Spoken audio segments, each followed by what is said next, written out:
to this roundtable. Welcome to this roundtable, which is, of course, focusing on advancing courage, contributions, and compliance through climate law and policy solutions. This session is co-hosted by some very near and dear partners, including the Pacific Institute for Climate Solutions at the University of Victoria, the Center for International Sustainable Development Law, and our colleagues from the IUCN World Commission on Environmental Law. I'm Professor Marie-Claire Cordonnier-Seger, and together with Tejas Rao, who is sitting across from me, I will be chairing this panel for us today. This session focuses in particular on some key questions about law and policy solutions to climate change. First, what are the social, economic, and environmental dimensions of climate change responses? And why are they so critically important, including for Indigenous peoples? How can sustainable development commitments under the Paris Agreement, from enhancing resilience to climate impacts to promoting clean energy transitions or fostering nature-based solutions, be helped or hindered by law and governance reform? As parties to the Paris Agreement evaluate progress at COP28, what climate law solutions, with an emphasis on Indigenous law and policy approaches, can be highlighted? And in particular, since we have been meeting together in the Climate Law and Governance Day for several years now, what has been the progress on the new Routledge Handbook on Climate Law and Governance and on the Climate Law and Governance Capacity Pledge? How to accelerate that progress? So we are joined by a very brilliant and distinguished panel, and I will be looking forward to introducing them in just a moment. First, I would like to invite my co-chair to give his greetings, and also to introduce a video where our third chair, Professor Ian Mauro, is bringing in an esteemed and very deeply valued and honored Indigenous leader from Canada, Sheila Watt-Cloutier, who of course served as chair of the Inuit Circumpolar Council, as well as being a laureate of many awards. Thank you very much, Professor Cordonnier-Seger. To set this stage for this conversation, I think it's important to acknowledge that this roundtable takes place as a series of roundtables that go back to Glasgow and perhaps conversations that have taken place even prior to that. But it promotes and takes forward the conversation on courage, contributions, and compliance through climate law and policy, focusing on these values as drivers of climate law, looking at what legal tools are available from these values and what you can eke out from the legal tools themselves in order to promote climate law compliance, to promote contributions and participation within climate law, and to promote a greater deal of courage in coming up and innovating further to implement the Paris Agreement and implement all of the protocols available to us within the United Nations Framework Convention on Climate Change. I will not say much further because I think the conversation now will speak for itself. But as Professor Cordonnier-Seger foreshadowed, I would now like to turn your attention to the large screen to show you a video that features Professor Ian Mauro, the Executive Director of the Pacific Institute for Climate Solutions at the University of Victoria, and Honorable Sheila Watt-Cloutier, the past chair of the Inuit Circumpolar Council and laureate of the Right Livelihoods Award. If we can have the video play, please.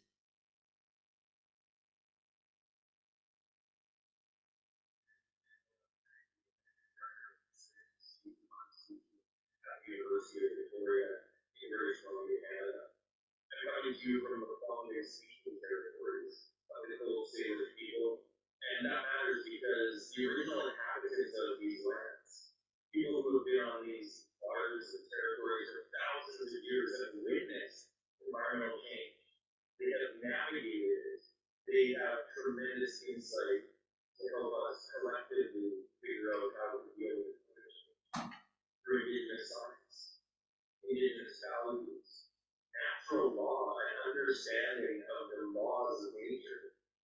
And I've had the good privilege of working with Indigenous people in many parts of Canada, including the Canadian Arctic. And I met Sheila Watt-Cloutier, a visionary, an Inuit leader who has helped us to understand how Indigenous knowledge can actually support the highest levels of climate law and governance. And she helped to bring the Stockholm Convention into ratification, one of the most important fast moving environmental treaties that the UN ever produced, and also linked climate change and human rights and brought the first petition to the Inter-American Commission on Human Rights, claiming that the United States had violated Inuit rights for their unrelated and objective missions. And that opened the conversation to the issues of climate change and human rights. And Sheila, or Sila, as you'll hear, is very pleased to be in these conversations. And I'm going to show you a little conversation that we had to bring this message to you at a conference. I am a woman for the draft, but I was also into the drums in that age.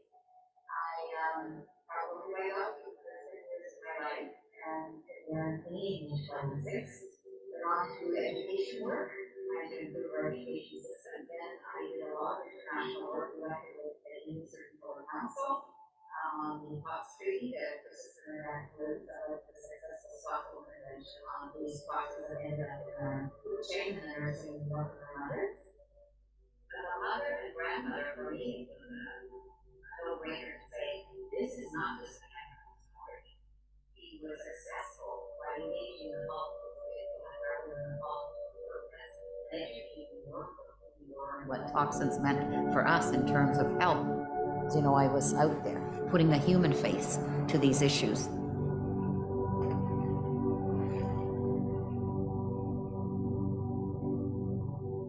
Toxins in our food chain and climate change are very paralleled in the Arctic. It's all about urgent health matters and it's all about cultural survival, both of them.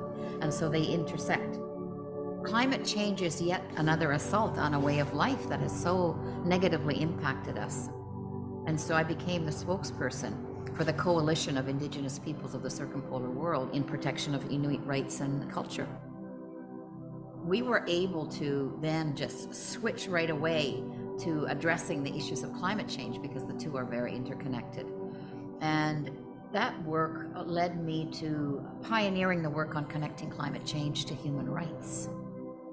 And so we were able to really get the attention of the world on climate change as a human rights issue. And we were ahead of our time.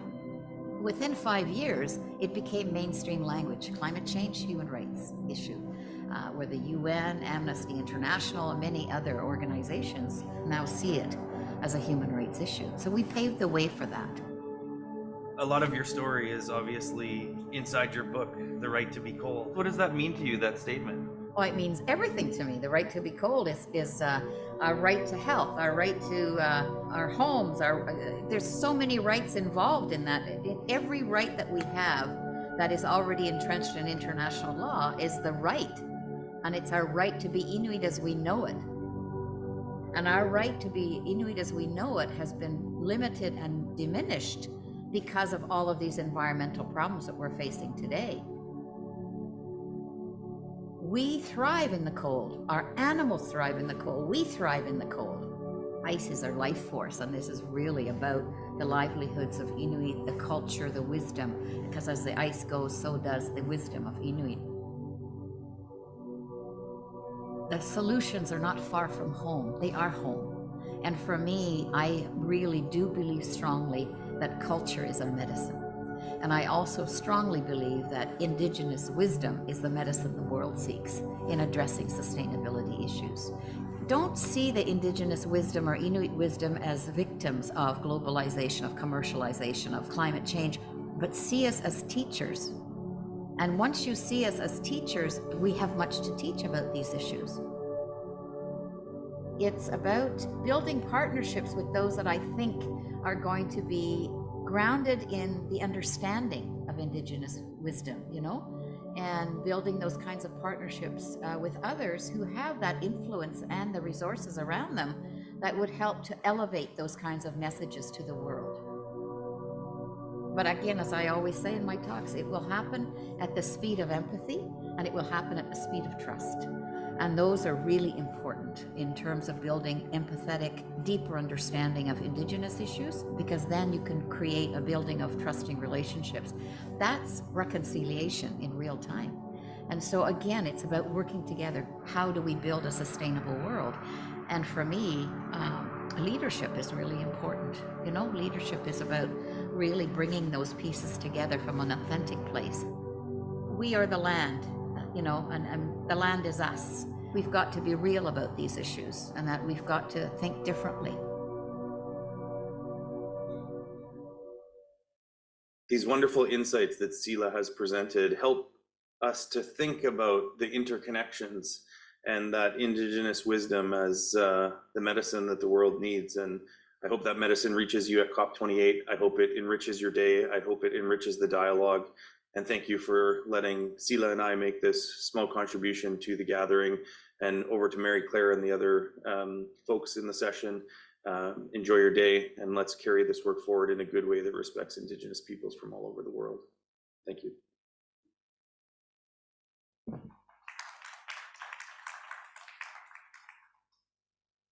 So, for my sins, I teach in the University of Victoria, Faculty of Law, which has the world's first JID, Juris Doctor in Indigenous Law. It's taught alongside the common law degree that, of course, comes to us from England, in British Columbia, Victoria. And it is my Indigenous law students who are taught by Indigenous law instructors that have inspired me in much of the work that we have done to date.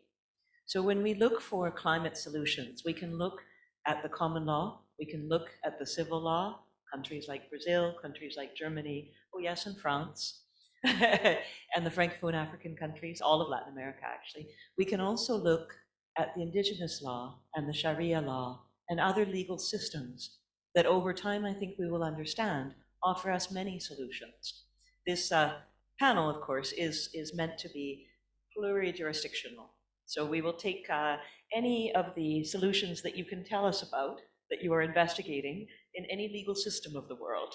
And we would be very, very grateful to hear about them because we're desperately in need of solutions today.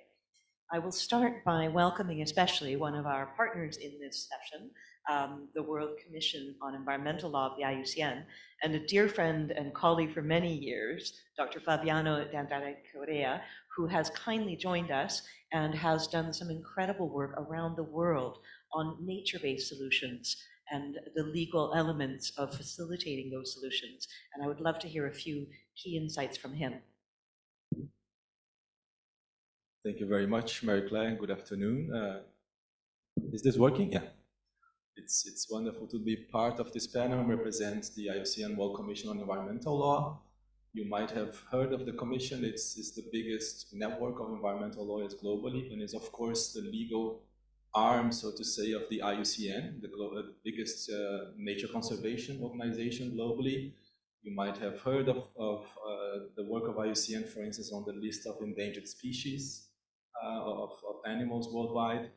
One of the key concepts that IUCN has been working to really develop and mainstream is the concept of nature-based solutions, which really have become one of the key, I would say, policy solutions and discussions in climate and biodiversity policy spaces recently.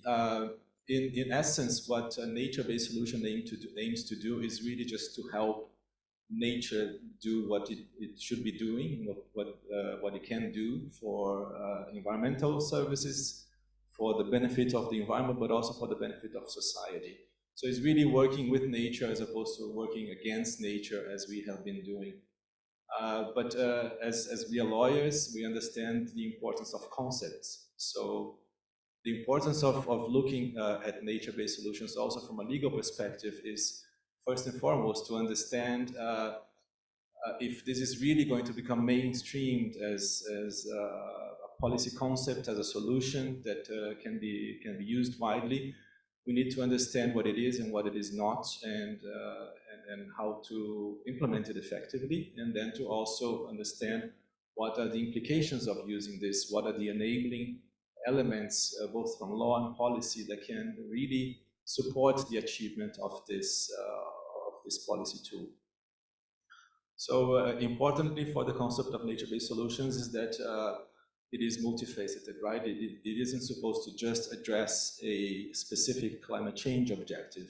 A nature-based solution should have also important biodiversity co-benefits, and importantly, social benefits as well. So if, for instance, a climate solution is working to capture carbon from the atmosphere, but it leads to unintended negative biodiversity and social benefits, so it should not be called a nature-based solution. For those purposes, IUCN has developed in 2016 a global standard for nature-based solutions that provides indicators that can be used for policymakers. This has now been mainstreamed really importantly in 2022 through a resolution at the United Nations Environmental Assembly that recognizes the concept of nature-based solutions and the contributions that it can provide. And now it's being also mainstreamed in climate change policy discussions. Last year in Sharm el-Sheikh in Egypt, a new partnership, the ENACT partnership, has been forged to promote this issue and to really investigate and both technically but also in policy discussions how it can be taken forward. And us at the World Commission on Environmental Law, and in particular the Climate Change Specialist Group that I co-chair with a dear colleague, we are undertaking work to understand what are the legal implications and enabling elements of making nature-based solutions implementable as a climate solution. And those go again from having a common understanding, both internationally but also at national, regional levels, about what is and what is not a nature-based solution. And then different elements, including, for instance, the recognition of indigenous customary laws and how to respect them, of human rights, of land tenure rights, biodiversity conservation legislation, and so many other elements that need to come into play to make this implementable. So I think I'll leave it there in the interest of time, but happy to expand more on this issue. Thank you very much for the invitation. I'm very, very pleased to introduce our second speaker, who will just briefly share some initiatives that they are leading. Visiting Professor Yasmin Batliwala is, of course, Chief Executive of Advocates for International Development, and they launched a rather beautiful legal initiative on the SDGs just now. She was recently speaking as a visiting professor in our class at the University of Victoria with our Indigenous law students, and I wonder if you wanted to just share a couple of points of the types of solutions that your network of over, do I understand, 800 or how many was it, lawyers around the world are doing to be able to help change this. I'm thinking 50,000, but it can't be that many. Thank you, Mary-Claire. Hello, everyone. It's really good to see you all and to be here and talking to you. So just a little bit about the organisation for which I work, which is Advocates for International Development, or A4ID as we're known. We do work with pro bono lawyers. Principally, all the work we do is using pro bono lawyers, and mostly all our lawyers are from international global law firms. We have, therefore, a network of over 50,000 lawyers working with us worldwide. Our focus is very much working internationally with countries in the global south. And what happens is that we work with development organizations. Now they comprise NGOs, civil society, in-country governments, and also a number of organizations like the UN, World Bank, who come to us with any issue they have regarding the law. We're very much demand-driven, so they can come to us with anything, and they do come to us. It could be a tiny little clause in the contract or something major like law reform, and our lawyers will work with us to assist them. As has been mentioned, the work that we do is focused very much around the UN Sustainable Development Goals, and all the goals are equally important to us, but we obviously have been focusing for some time now on the SDG 13, which is climate action, which is one of the areas that we're certainly intending to do much more work in much more focused way than we currently have. We have over the years worked with a number of development organizations who have come to us with their issues regarding aspects which impact on climate change. And it's interesting to see how lawyers, traditional commercial lawyers, are able to apply their expertise, their problem-solving ability, their ability to influence on the agenda. And this is something that I think is very important to focus and to make clear that even though it's possible that at the moment lawyers in Maine, particularly commercial lawyers, are still trying to get their heads around the climate justice focus, they are nevertheless starting to have to do it. And they're having to do it because their clients expect them to do it. And that's something that's very useful, because until the clients actually push them to start providing their advice, which is looking at factors to do with climate change and climate law, it is not likely that they would otherwise make an issue with this agenda. So that's shifting, and it's shifting really quite rapidly.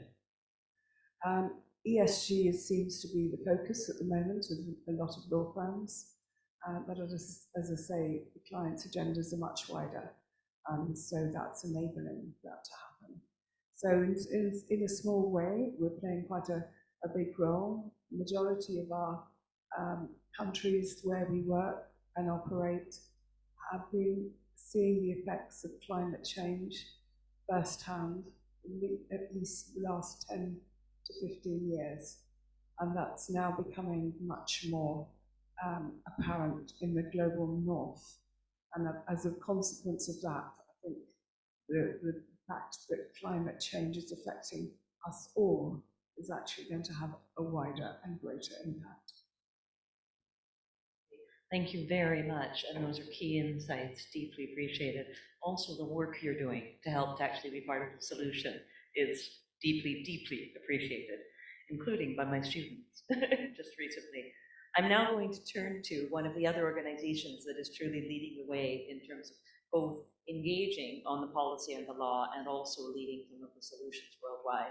And that is, of course, very well known to Fabiano and to me, among many others, our partners from the International Development Law Organization.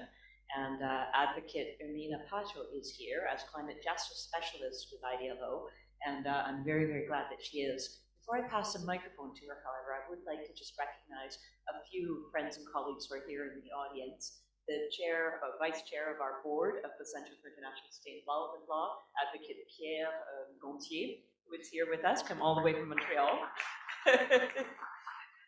I will not put them on the spot, but I have noticed that Cody and Tenya and Maheen and our other partners are here, and it's wonderful to see you.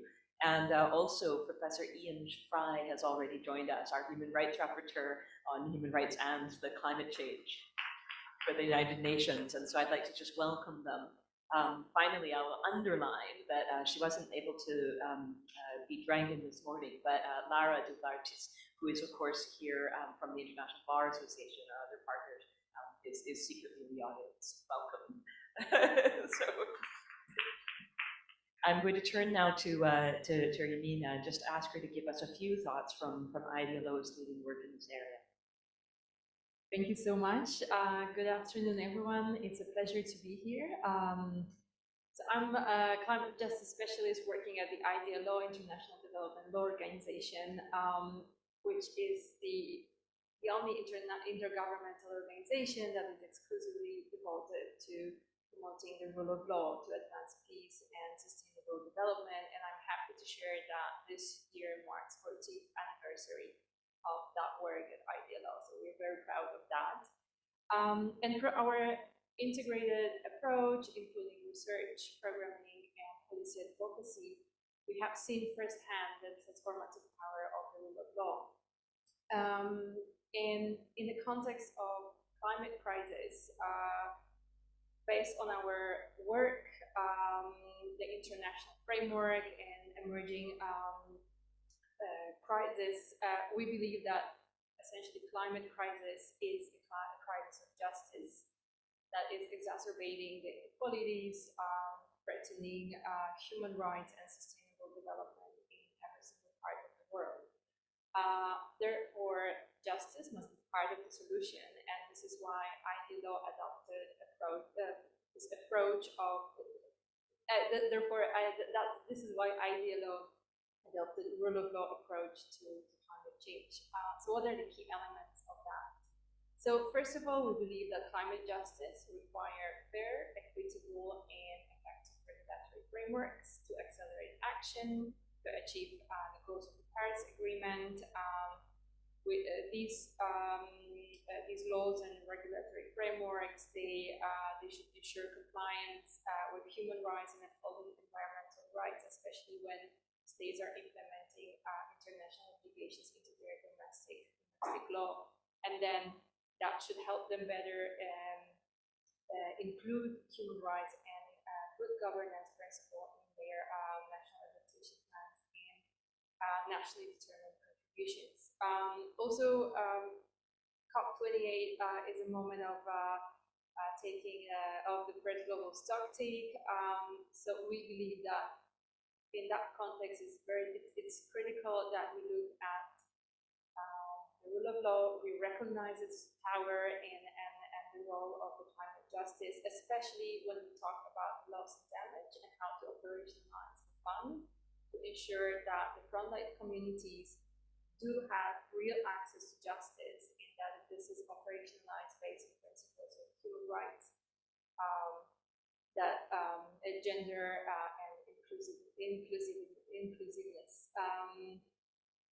These laws and regulatory frameworks, they should go hand in hand with strong independent judiciary and also customary and criminal justice systems to ensure accountability and when these laws are violated and to deliver on the promise of climate justice.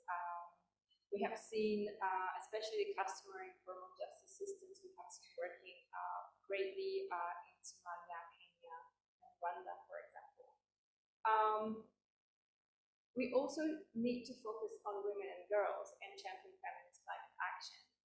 There is a wide research showing that when we engage women and girls in climate action, that actually brings us much closer to achieving the goals of the Paris Agreement, and therefore leadership, agency, and participation of women and girls should be recognized by law.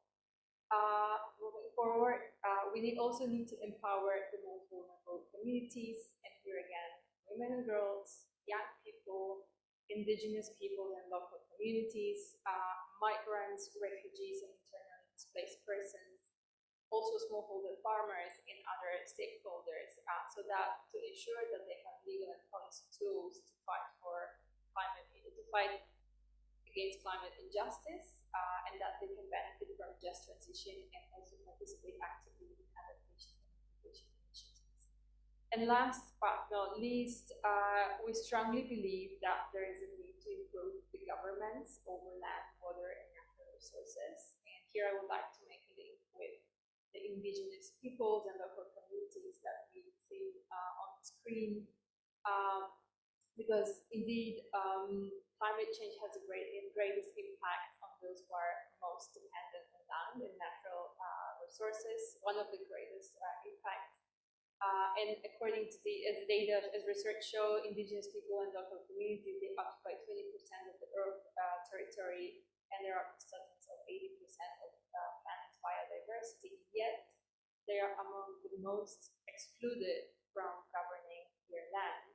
So therefore, we at IDLO believe that we need to promote indigenous rights over land, because that supports their livelihoods, that reduces poverty, conflict over land and other natural resources.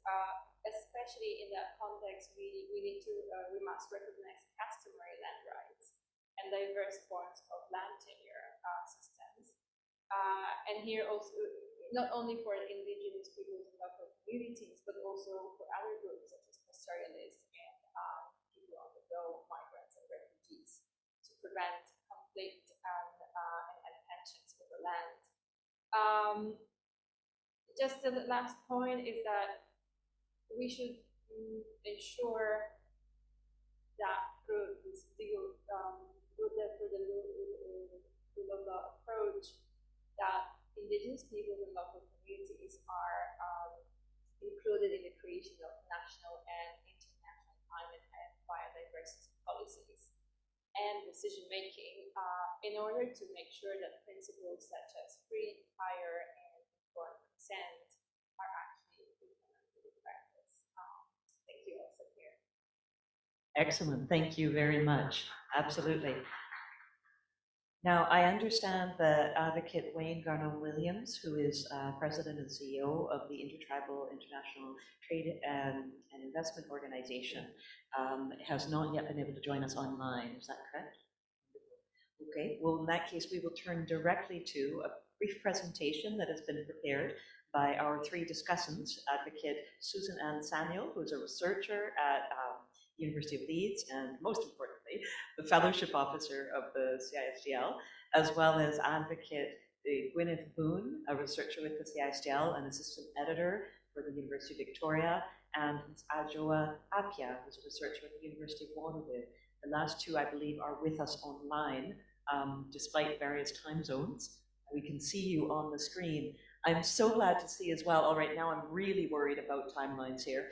Lydia Young has joined us as well. She is a lawyer from University of Victoria who I understand must be up at nearly 4 a.m. her time in order to be with us in the middle of a trial that she is leading. So Lydia, very special welcome to you. And of course, Lydia is the coordinator of our biodiversity program at the Center for International Development Law. So I'm going to hand the microphone to Susan, who is here in the room, and she will chair this bit. Hello. Oh yes.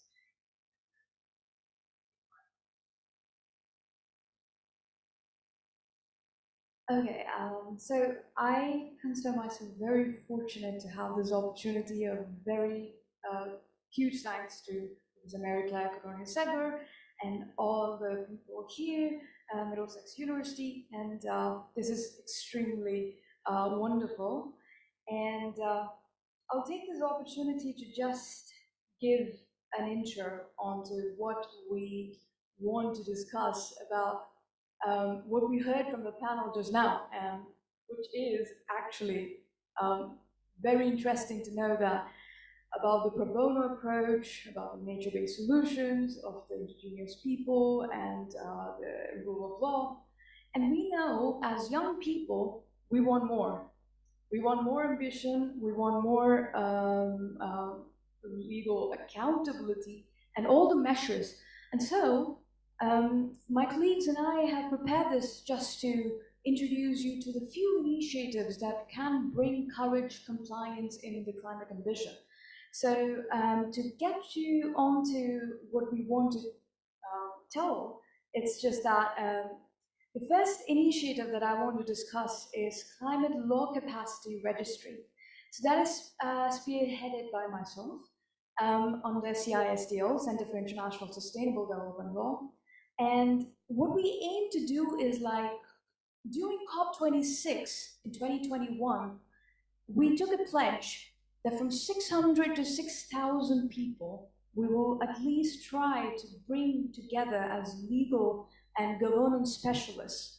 So as Professor Marie-Claire Codogna-Segur always used to say, like, what brings, I mean, we need to bridge the legal chasm. And we as lawyers and governance specialists and people who are concerned with institutional reform has to do something.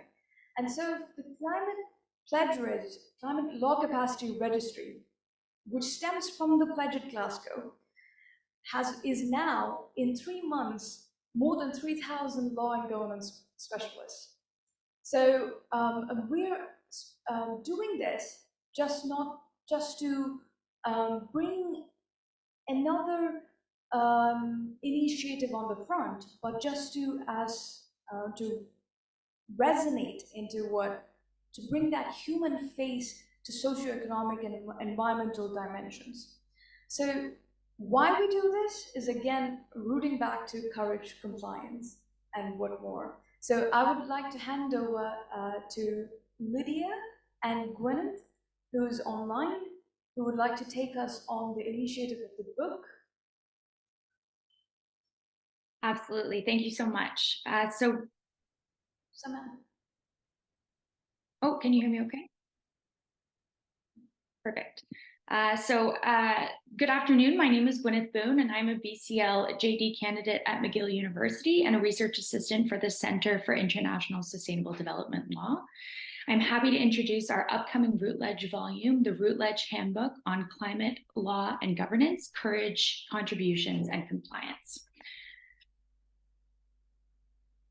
So the handbook that is forthcoming in 2024 explores the role of law and governance in advancing the global response to climate change and advancing sustainable development.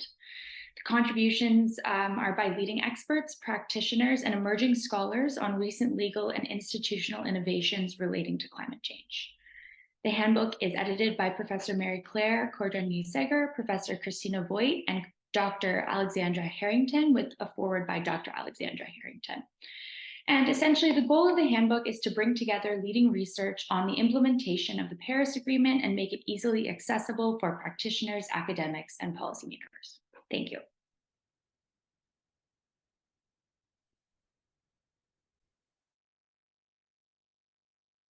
Could Lydia go and explain a bit more for a minute, and then we pass on to Adjoa? Hi everybody, hope you can hear me all right. That is basically what we were hoping to convey. We're very excited to be working on the volume, and please do get in touch if you want to hear any more details. We can't give too much information right now because we're still working on the manuscript, but it's very exciting and it's going to be forthcoming in 2024. Thank you, Lydia. Adjoa, can you go next? Yeah, thank you very much, Susan. Thank you all for the opportunity to join this esteemed panel for this side event at COP28. So I just thought I would share a bit on my ongoing research that's looking at sub-Saharan banks and what they're doing to address climate change. So in light of global stock taking, which is the theme for this year, I thought to just look at the current efforts by sub-Saharan banks. So there are a number of initiatives, such as the adoption of voluntary initiatives. For example, a number of sub-Saharan banks are members of the UNEP, Principles for Responsible Banking, and also the Sustainable Banking and Finance Network that brings together a number of stakeholders, including central banks, ministries of finance, and other banking associations. There's also been an increased level of awareness of climate change that's evidenced in their reporting. So many of their annual reports or sustainability reports are mentioning climate change and its impact on their banking activities, or how their banking activities also impact on climate change. So the double materiality is evidenced in some of the reports. And finally, there's evidence of financing sustainability in the form of green bonds, social bonds, and sustainability-linked bonds that have been issued by a number of sub-Saharan banks in South Africa and in Nigeria as examples. So how can sub-Saharan banks continue to advance courage and capacity? A few thoughts came into my mind through my ongoing research. The first one is mainstreaming climate change considerations into banking activities, and so not having an incremental approach, but deploying capital through the lens of climate change. So from lending to internal operations to the entire spectrum of banking activities. The second thought that comes to mind is to deepen engagement with stakeholders, and these stakeholders will comprise policymakers such as governments when they put together the national climate change plans, mitigation and adaptation plans, engagement with regulators such as the central banks who are coming up with guidelines and principles to guide the behavior of banks towards sustainability, and even clients whom they deploy capital to make them understand and appreciate the need to incorporate climate change considerations into their operations. And also to formalize their net zero commitments. It's interesting to see a number of banks clearly highlighting their targets in their annual reports, but just about 2 of sub-Saharan banks are members of the Net Zero Banking Alliance. So it'll be interesting to see them formalize those targets by becoming members of the Net Zero Banking Alliance. And finally, capacity building. So capacity building by learning best practices, both locally from peers and internationally from advanced countries, and also capacity building of their staff and other community members to appreciate the importance of mainstreaming climate change. So these are just the thoughts that I thought I would just carry across during this discussion. Thank you very much, and then I'll hand over to Suzanne. Thank you, Adra. Thank you, Lydia, Gwent, and Samantha, and everyone. I just wanted to wrap up and saying, like, this just like, as youths, we want more ambition. So, yeah.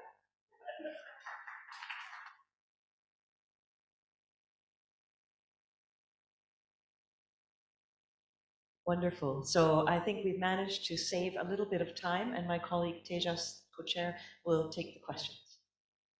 Thank you very much. Just to ask if there are any questions in the room first. If there's anyone who has questions, even for our online researchers, that would be more than welcome. Lara, we have a mic there.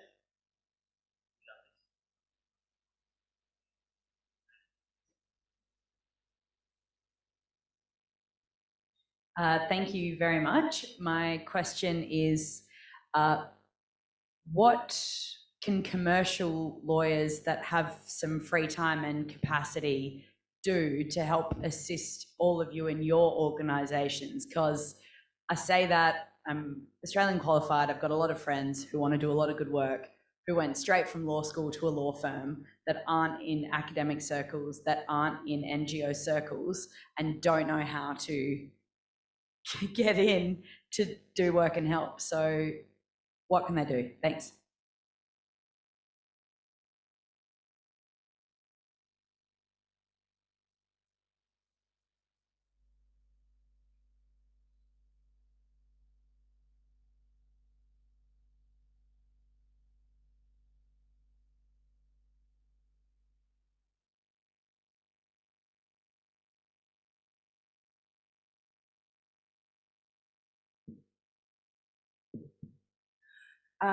So you've given me a really good opportunity just to come in and tell you about our SDG legal initiative, which is very much a call to action, a call to arms, if you like, to the entire global legal community or profession to work on one of the Sustainable Development Goals and perhaps even focus on SDG 13. What it is to try and provide an opportunity for the global profession to work together in a concerted effort to focus on individual SDGs that they particularly want to have and make an impression on.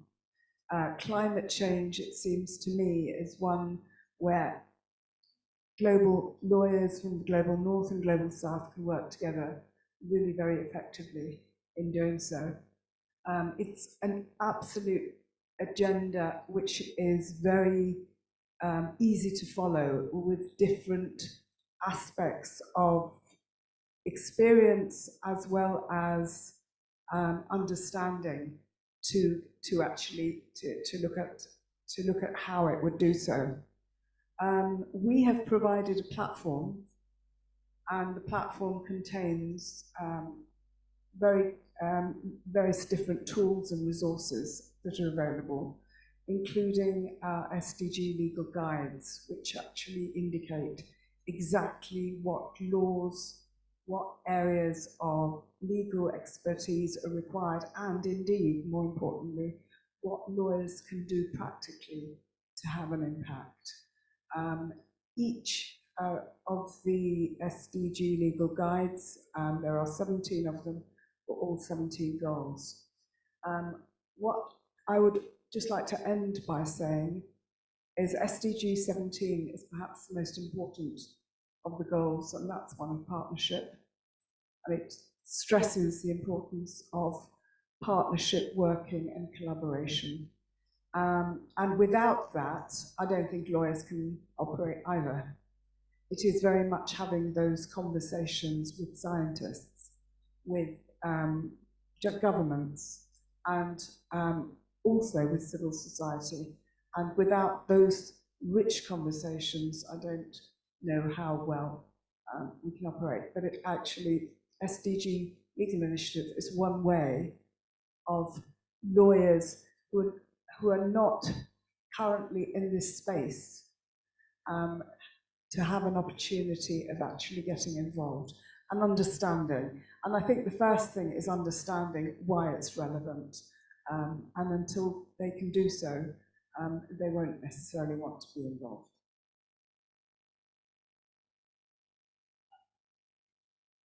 I'm happy to add a couple of points. No, I think maybe two quick things. Just as has been said, I think many times today, just as climate change is a cross-cutting issue, so are lawyers across the board needed, from environmental compliance to contracts. All of those areas of law are needed to implement a nature-based solution or to issue a green bond or financial instruments that will help to address climate change mitigation and adaptation. And in addition to that, I think lawyers have a key role to play in performing due diligence, right?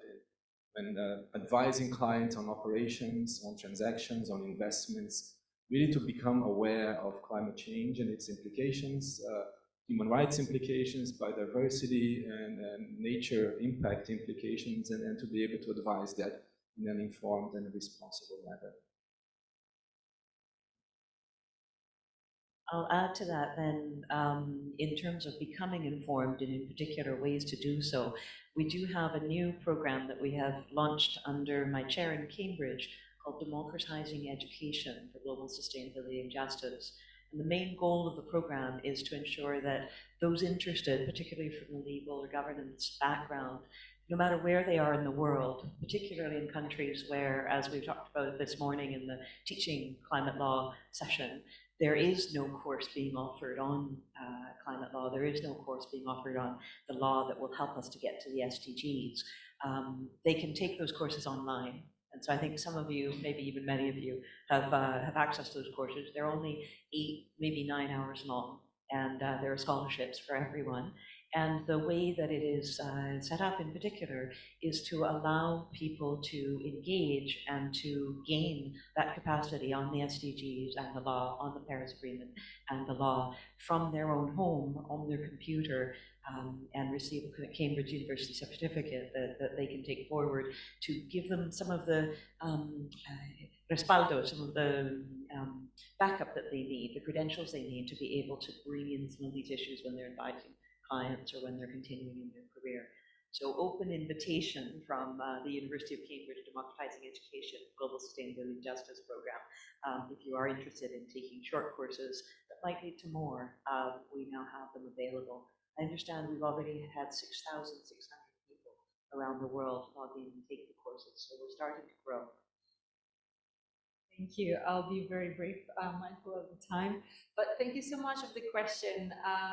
So at IDLO, as I mentioned, we work with judiciary to build the capacity of judges and the broader justice system that is people-centered, but actually that also actively responds to the most pressing problems regarding environmental law and climate justice as such. So we've been working with judges and in different regions of the world, and what I've been hearing from them is that they really want to adjudicate in those cases. They really want to learn and move this agenda also from their standpoint, and in their capacity. However, they are a little bit limited by the cases that are filing. So I guess looking at this problem from a different perspective, I think lawyers have a key role in actually bringing those cases in boosting litigation and strategic litigation in different courts, national and international, liaise with bar associations, civil societies, activist communities, and work together.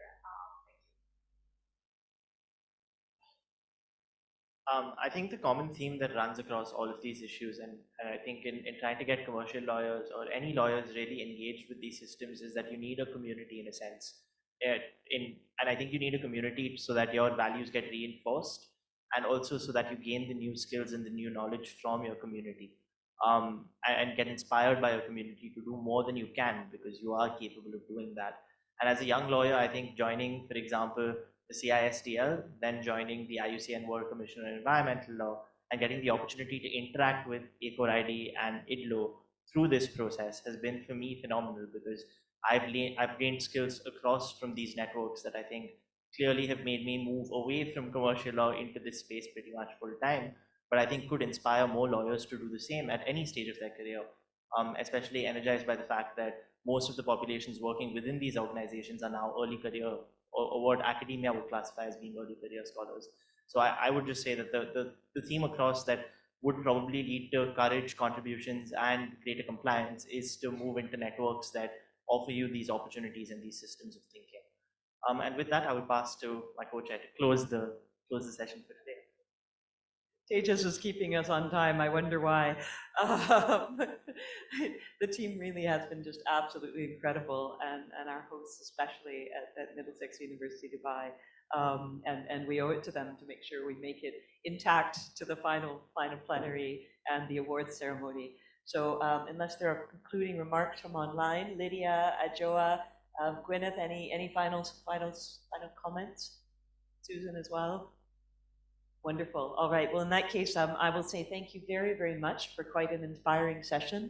And thank you especially for the work that you're all doing. These are some of the leading international legal organizations in the world that are cooperating globally to address these issues. And I think that's extremely important. I do not want to miss Justice Shawad and Professor Ian and our other closing addresses, though. And so with that, I will say thank you very, very much. And we will go to the final sessions